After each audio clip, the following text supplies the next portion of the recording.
กราบสบายดีFC เบิร์ดสุขูสู่คนเนาะบ่ว่าสิอยู่ในและกระต่างประเทศเด้อพี่น้องแต่ยินดีต้อนรับเข้าสู่ช่องบ่าวลาวสตูดิโอคือเก่าพี่น้องเปิดภาพมามื้อนี้เนาะก็อยู่ที่เรือนซานลานแป้นน้องไซพี่น้องเอ้ยเนาะไปกลับไปหาน้องไซเพิ่นพี่น้องโดยพี่น้องเอ้ยเนาะนี่ทางอีหลาไซสบายดีคือใส่หมวกเท่แท้มันมันแดดบ่แล้วเรียบร้อยเฮือนเนาะโดยยังบ่แล้วใช่ยังบัดประตูใช่อันนี้บ่าวให้ใจเด้อโดยขนมเชียงไฮ้เดินทางมาแต่เซโปนโอ้แบบนี้เลยนี่เนาะพี่น้องยังเหลือแต่ใส่อันบ้านอย่างเดียวหมดเลยเนาะเลย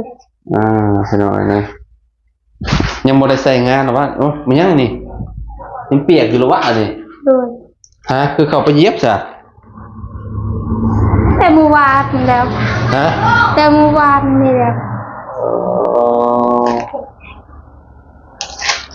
สบายดีบักละพ่อไปทางใด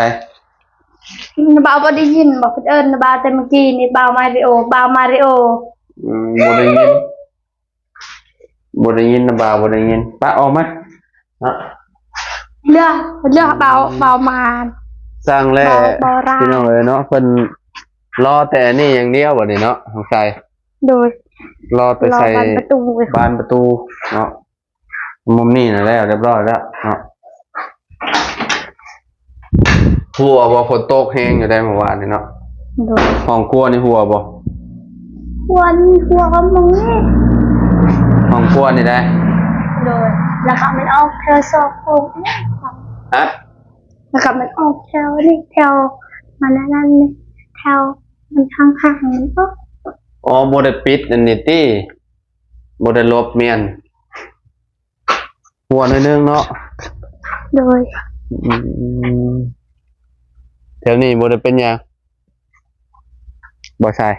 โดยท่อนั่นสิเอามาลงนี่บ่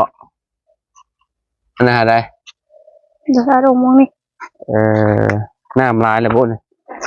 พอสิเอาลงมื้อนี้แหละเอาลงมื้อนี้บ่โดยมีหยังน่ะกระบวยมีหยังตายโคลอยู่ในน้ำโอ้กระบวยบ่โดยกระบวยพี่น้องเนาะคิดว่ามีหยังตกลงน้ำกลางคืนนั่นเวลาพวกไก่พวกหยังมาเนี่ยบ่ฮู้ย่างมาตกป่วมลงคือว่าเลยบ่มีไก่จังมีบ่มีน้ำมันเซาะลงมาโหเนาะมีไก่ต้องอันน่ะเอาอันน่ะใส่เนาะต้องเอาท่อใส่ไว้มันเริ่มสิเจือดลงบ่ได้เด้นี่โดยมันเริ่มเซาะนี่โอ้บ่ลงนี่ฝนตกนี่งานเข้าแล้วนี่เห็นบ่นี่มันบีบไปแล้วนี่โดยนี่โอ้เจือดลงหุบแล้วนี่บ่คุ้มค่าแล้วนี่ต้องเอาลงไว้ได้แบบนี้นี่น้องไว้เนาะได้ยินข่าวว่าสิแก้หลังคาบ่ใช่หรือว่าแนวใดเฮาก็ยังบ่ฮู้ชื่อบ่ฮู้ชื่อบ่ฮู้บ่จักเว้ยคือสิแก้อยู่ดอกแก้ได้อยู่บ่ได้พี่น้องเนาะนี่ท่อห้องน้ำอันนี้เนาะห้องน้ำต่อมาลงพี่เนาะล่างลงอยู่บ่ใช่ยังบ่ได้ใช้งานเนาะโดแต่ว่าคาจะรูอยู่บ่จักอันนี้บ่ลองเทน้ำลงแล้วจักท่อนนี่ใช่1 2 3 4 5 6 7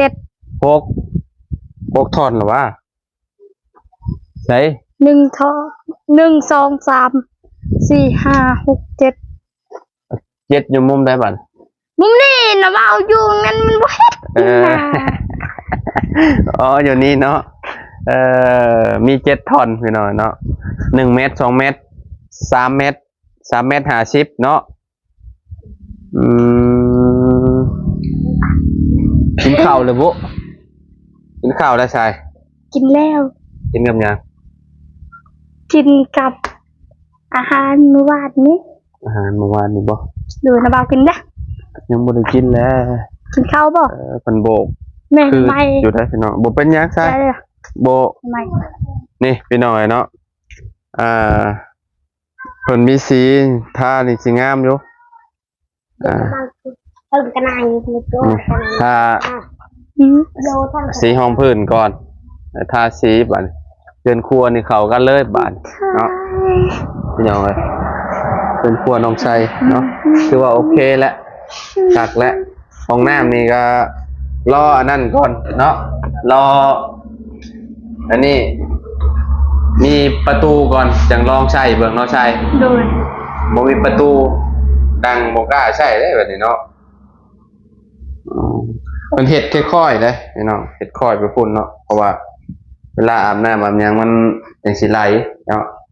มันบ่เฮ็ดมันไปเหยียบไปยังมันแห้งแล้วบ่ฮะ เลยไม่ มีไผเข้ามามื้อนี้ มีแต่น้ำบ้าว เอามีแต่ข่อยผู้เดียวนี่บ่ โดย ยังบ่มีไผมาบ่ โดย เอ่อสั่งแหล่เพิ่นก็ หากมือจะไปอาบน้ำเซ ไปอาบน้ำเท เข้ากับน้อง จะไปอาบน้ำเทบ่ โดยยูรถอีก แล้วบ่ได้สิไปปลูกข้าว ข้าวกระท่ามือ เจ้าเซ้งแล้วโรงเรียนฮะ โดยยังทันได้เซ็งเพื่อมือวันที่เท่าไรก็พนักสิเซ็ง วันที่ยังสิเซ้ง ก็ลืมแล้วจะก็ ลืมเลย โดย กาว่าสิได้ขึ้นห้องอยู่บ่เด้น้องใจนี่พี่น้องเอ้ยเนาะอ่า สิขึ้นหรือบ่ขึ้นกับผู้นำแหล้ว บ่ ถ้าเบิ่งตอนนั้นแหละ ถ้าเบิ่งนำกันเนาะ เฮาตก บ่พี่น้องเอ้ยน้ำเริ่มลายแล้วนี่เนาะใจ โดย น้ำเริ่มลายแล้วเวลาฝนตกนี่มันนี่ใช่เพื่อนเจ้านี่ โดย ฝนตกต่อเนื่องนี่งานเข้าแล้วนี่เสาะลงแล้วนี่โอ้ เอาใส่บ่ได้แล้ว บ่มุมนี่พี่น้องเอ้ยเนาะนี่เริ่มแล้วโอ้มันบ่แน่นเนาะอืมมุมนี่บ่เป็นหยังมุมนี่เนาะแต่ว่ามุมนี่นะพี่น้องเอ้ยเนาะนี่เนาะชายเนาะมุมนี่มันอันน่ะลงพี่น้องเอ้ยแล้วมันเจือนลง อู้เย็น ฝนตกต่อเนื่องนี่โอ้ย่านออกบนยุแถวนี่น้ำมองนี่แหละน้ำมองทรายค่านี่แหละไหลลงมาหมองนี่แม่นบ่ชาย โดย ไหลมาจากบนนี่บ่ โด ต้อย งไปพูดเนาะ โดย อ๋อมันสิกัดก่อนเลยขนาดแป๊บเดียวนึงเลยนี่พี่น้องเนาะ พอปีได้นี่ ต้องหาทางให้มันลงน้ำเนี่ยอันนี้บอชันนั่นนี่คือแบบเพื่อนเจ้านี่เจือดมาเลยเอาปะเรียบร้อยแล้วใช่เลยนี่น้ำตัวนี้มันไหลลงมาเนาะเพราะว่ามันไหลลงมาจากสาขาเลยลงมาไปเลย หรือว่าใจเห็ดอันนั่นนี่เห็ดแทงน้ำเมี่ยนหรือว่าแปลงทางให้มันลงทางเดียวลงไปไปเลยนะบ่าวว่าได้ โดย ยามพ้นนี่ยันเจือนคุยังไงน้องโยน โอ้ยอยู่นี่เป็นหอน ฮะ ค่อยเข้ามันนี่คือเย็น ไม่ใช่ฮอน อยู่นี่เข้ามันนี่คือเย็น เป็นปูนเด้เนาะเป็นปูน อนาคตกับหนึ่งเขาหนึ่งยังวันนี้เลยเนาะ โดย เป็นอะไรเนาะ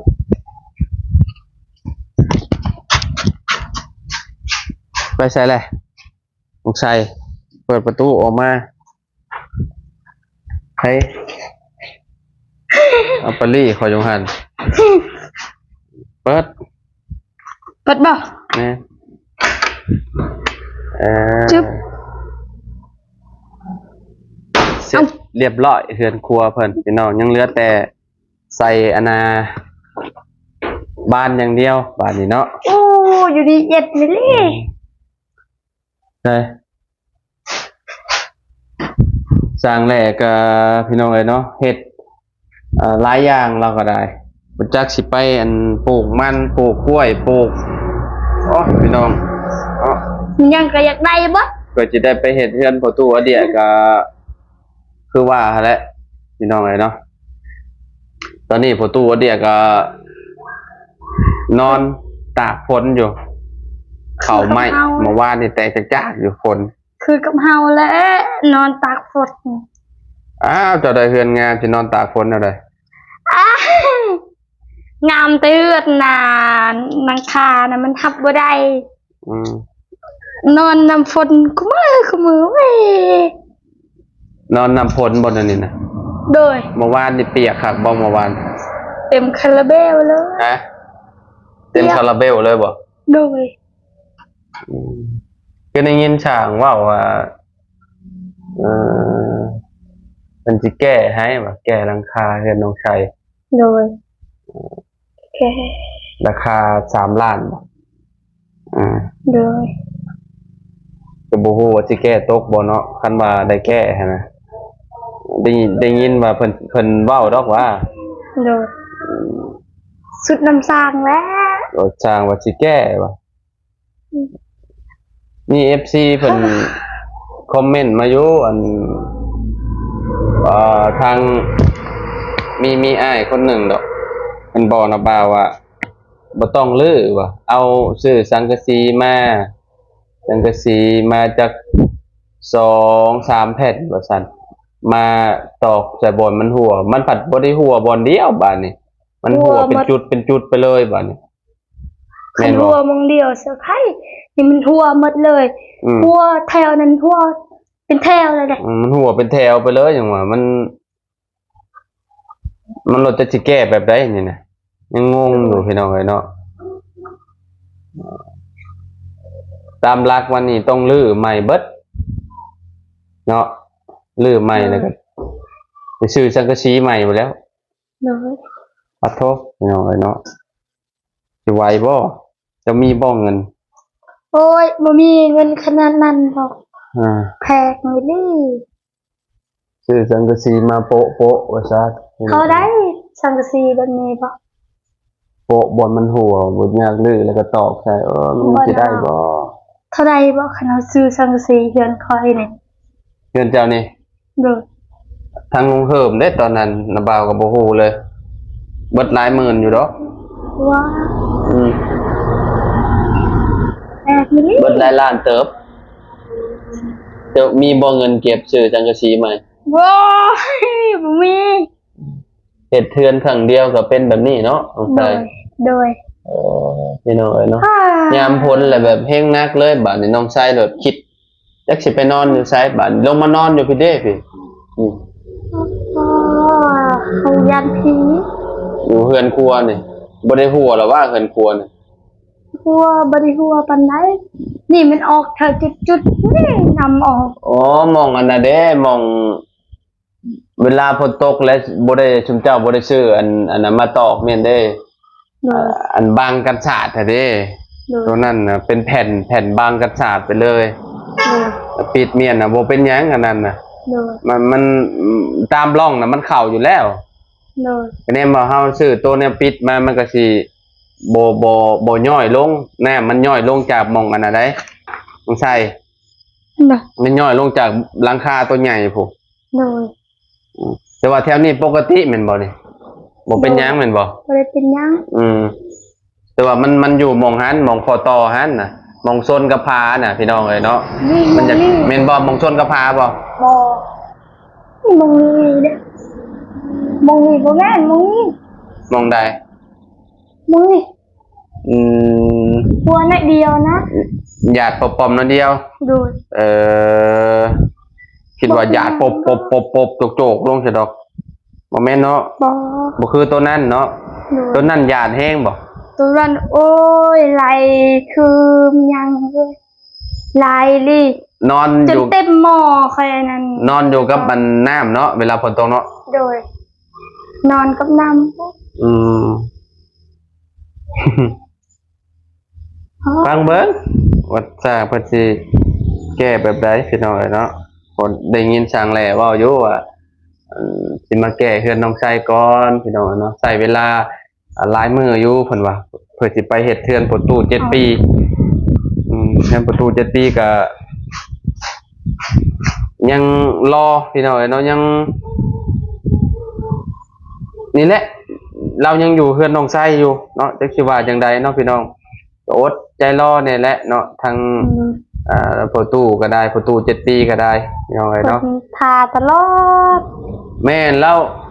าหยุดเราก็บ่ได้หยุดหั้นนะมีแต่เวียกไปเรื่อยๆพี่น้องมีแต่คนน่ะว่าให้รับไปซอยนั่นซอยนี่นะสร้างแลก็ได้เฮาก็จักสิว่าจังใดเนาะเพราะว่าอยากได้เราเด้จ้ะพี่น้องเนาะก็ต้องรอเราแหละเนาะสร้างอื่นก็เฮาบ่เห็นผลงานเพิ่นเด้พี่น้องเนาะก็เลยว่านี่แหละรอผู้ใหญ่แลนี่แหละพี่น้องเนาะมื้อนี้ก็พ่อลาวอยู่เซโปนผม โดย พ่อสร้างแหล่ไปชื่อสังกะสีครับลุงน้องเล่าแหละลุงน้องให้มุงหลังคาซอยว่าสั่นมื้อนี้นะยุดก็ซ้ำบ่ได้ยุด โดย อืม พอดีพอ พ่อไปใช้เกาะลืมเลยกินนี่ พอ อ่ะ ไปแล้วคนไปนั่น ไปใช้ ทำได้กัน ไปเวียกบ่ แม่พอไปใส่เรียกว่า อืมไปเฮ็ดเวียกเก็บปูเลย พอ เวียกปลูกต้นกล้วยบ่ เรียกขึ้นเท่าแล้ว เนาะคนมีเวียกมีงานเนาะพี่น้องเอ้ยเนาะเห็นเอาลงสตอรี่คือไปพากันไปคนปลูกต้นกล้วยต้นอ้อยอยู่กับพ่อแม่ โดย เราบนโค้งหั่นน่ะพี่น้องเอ้ยเนาะอ้าวพี่น้องเอ้ยเนาะประมาณนี้เนาะทางเฮือนน้องไส้พี่น้องเอ้ยเนาะเฮือนครัวเราก็ใกล้แล้วพี่น้องเนาะยังเหลือแต่เข้าแต่อันนั้นอย่างเดียวเนาะก็เสร็จสมบูรณ์แล้วขึ้นจบพี่น้องขึ้นแล้วเนาะต่อไปก็คือแบบเพิ่นสิเอาท่อนี่ลงเอาไปลงพุดเนาะบ่อนน้ำสร้างใหม่เพิ่นพูดพี่น้องเนาะมื้อนี้อัปเดตให้พ่อแม่พี่น้องเบิ่งนํกันเด้อพี่น้องเนาะสร้างแหล่เพิ่นเฮ็ดก็คือที่ฮู้แล้วสร้างปูนเพิ่นบ่ปานใดเพิ่นน่ะพี่น้องปูนเนาะก็แน่ว่าเป็นไม้เป็นหยังเพิ่นว่าโอ้บ่ย่านเพิ่นว่าพี่น้องเอ้ยเนาะก็ถือว่าโอเคแล้วสำนี้ก็ได้การอยู่พี่น้องเอ้ยเนาะเราเฮ็ดเนาะ ไลฟ์สาระใช่เดี๋ยวจังว่ากันใหม่เนาะ โดย ขอบคุณพ่อแม่พี่น้อง FC ประจุทุกคนเด้อพี่น้องเด้อที่ติดตามไปสบายดีพี่น้องโดยพี่น้อง